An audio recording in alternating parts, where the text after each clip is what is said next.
हर खबर पर होगी आपकी पकड़। डाउनलोड कीजिए एबीपी लाइव ऐप। कोरोना जांचने के लिए रैपिड किट आई तो सबको उम्मीद बंधी कि अब ज्यादा से ज्यादा टेस्ट होंगे, कोरोना का संक्रमण रोका जा सकेगा। लेकिन अब रैपिड किट ही सवालों के घेरे में फंस गई है।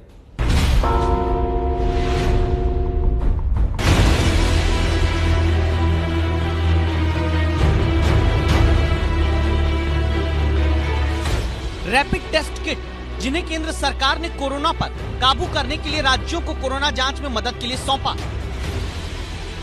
लेकिन कोरोना की जांच करने वाली रैपिड टेस्ट किट उतनी ही तेजी से विवाद की किट बन गई। जब आरोप लगा कि गैर बीजेपी शासित राज्य इसकी आड़ में राजनीति कर रहे हैं, कैसे, ये बताने से पहले रैपिड टेस्ट क्या है ये समझना जरूरी है। कोरोना की रैपिड टेस्ट किट से शरीर में मौजूद एंटीबॉडी का पता लगता है।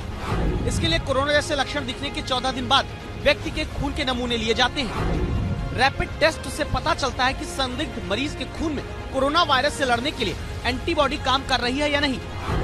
इससे ये पहचानने में भी मदद मिलती है कि मरीज पहले संक्रमित था या नहीं।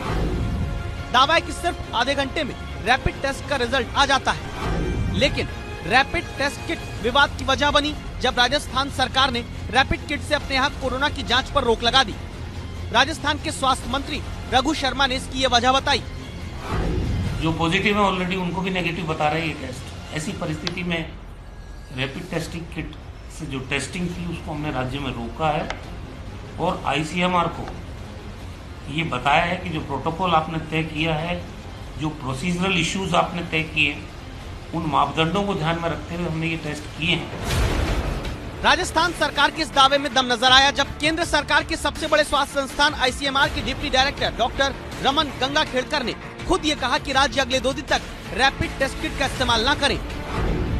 हमको एक पता चल रहा है कि उनमें जो पॉजिटिव सैंपल्स थे आरटीपीसीआर के, उनमें वेरिएशन बहुत ज्यादा है। अगले 2 दिन में हम हमारे 8 इंस्टीट्यूट्स को फील्ड में भेजेंगे और जो किट्स है उनमें से वो लॉट्स लेके उसको टेस्ट करके वैलिडेशन करने की कोशिश करें। फील्ड में वैलिडेशन होगा, ये लैब में नहीं होगा।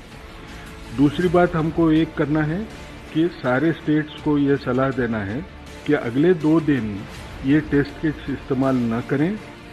2 दिन के बाद में हम क्लियर कट एडवाइजरी देने के पोजीशन में रहेंगे। कोरोना की जांच में मदद करने वाली ऐसी 6.5 लाख रैपिड टेस्ट किट 17 अप्रैल को भारत ने चीन से मंगवाई थी, जिन्हें केंद्र ने जरूरत के हिसाब से कई राज्यों को बांटा। 10,000 रैपिड किट लेकर राजस्थान ने ही सबसे पहले इनसे कोरोना की जांच शुरू की थी। लेकिन अब राजस्थान कहता है कि रैपिड किट सही परिणाम नहीं बता रहे और इसके जरिए आई 95% लोगों की रिपोर्ट में खामी है। तो यहाँ सवाल ये, खराब रैपिड किट भारत सरकार के पास कैसे आए? क्या रैपिड किट लेने से पहले उनकी जांच नहीं की गई? अगर खराब रैपिड किट आए तो वो राज्यों को क्यों भेजे गए? सबसे बड़ा सवाल कि रैपिड किट से निकली जांच रिपोर्ट पर भरोसा कैसे करें? ये सिर्फ सवाल नहीं, क्योंकि रैपिड टेस्ट किट में अगर सचमुच गड़बड़ी है तो कोरोना के खिलाफ लड़ाई में भारत को बड़ा झटका लग सकता है। इस मुद्दे पर आप घंटी बजाएं। इससे पहले देश के 2 बड़े डॉक्टर एचएस छाबड़ा और संदीप बुद्धिराजा की बात भी आपको ध्यान से सुन लेनी चाहिए।